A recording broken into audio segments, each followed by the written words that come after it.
Introduction of diabetes. So, what is diabetes? Diabetes is a chronic condition that affects how our body uses glucose, which is sugar, which is the main source of energy. There are two main types, which are type 1, where the body doesn't produce insulin, and type 2, where the body becomes resistant to insulin or doesn't produce enough of it to maintain normal glucose levels. The causes of type 1 diabetes is believed to be caused by an autoimmune reaction where the body attacks its own insulin-producing cells in the pancreas, leading to little to no insulin production. Type 2 diabetes is often linked to genetics, lifestyle factors like unhealthy diet and lack of exercise and obesity. Let's talk about how Omnipod insulin pump works. First of all, the system consists of two main parts, the pod, which is a small waterproof device worn on the skin, and the Personal Diabetes Manager PDM, which is a handheld device used to program and control the pod. The pod is filled with insulin and applied to the skin, and has a small flexible cannula that automatically inserts under the skin to deliver insulin. Next, the pod delivers insulin in two ways: basal rate, a continuous small dose of insulin delivered throughout the day and night to maintain baseline blood glucose levels, and bolus dose, larger, on-demand doses of insulin delivered to manage blood glucose spikes, typically around meals. Programming the pod. The PDM is used to set basal rates and deliver bolus doses.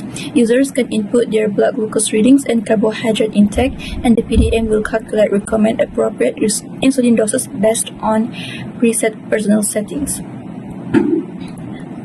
Next, the pod and the PDM can communicate wirelessly, allowing the user to control insulin delivery remotely without the need for tubes or direct connections.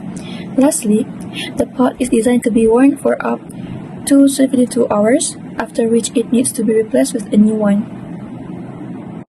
I am here to present the proper storage of the Omnipod 5 system correctly. All components must be stored in a cool, dry place and avoid refrigeration. Maintain temperatures between 0 degrees Celsius to 30 degrees Celsius with humidity levels from 2000% to 85% and atmospheric pressure within 696 HPA to 1060 HPA.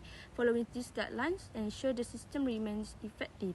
Refrigeration is not recommended as it can compromise functionality.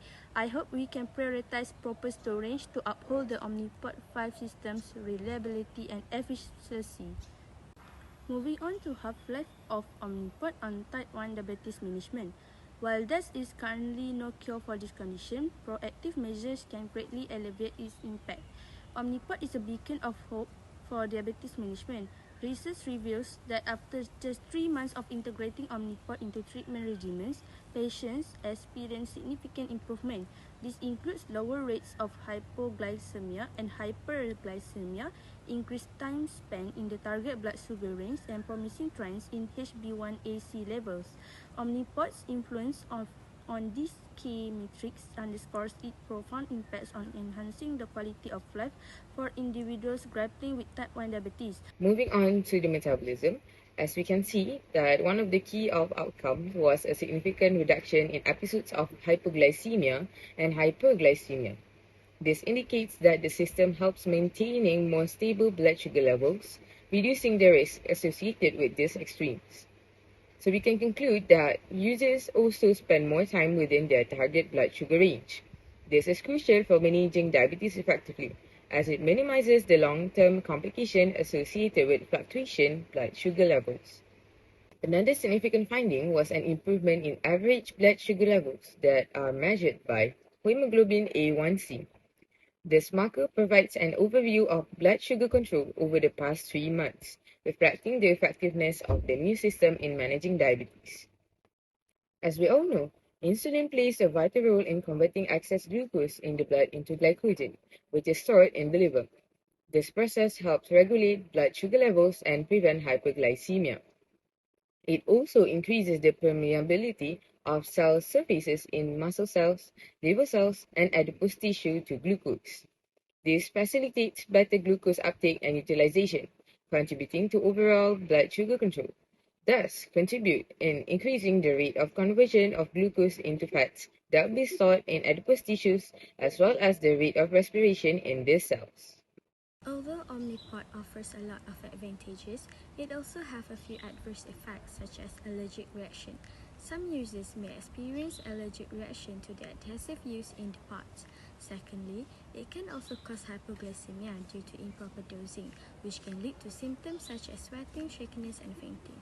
Furthermore, Omnipod can also cause skin irritation, where user may experience skin irritation, redness, or rash at the site where the Omnipod is attached. Lastly, it can also cause injection site reaction, where repeated injection at the same site can cause lipohypertrophy, which is thickened fatty tissue or loss of fat tissue.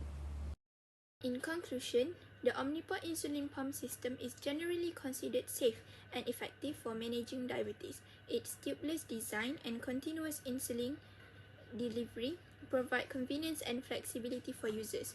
However, proper training, monitoring, and adherence to guidelines are crucial to ensure its safe and effective use.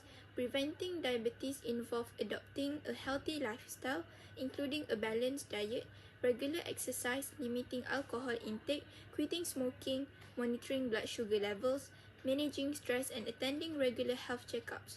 These measures help reduce the risk of developing diabetes and improve overall health and well-being. Thank you.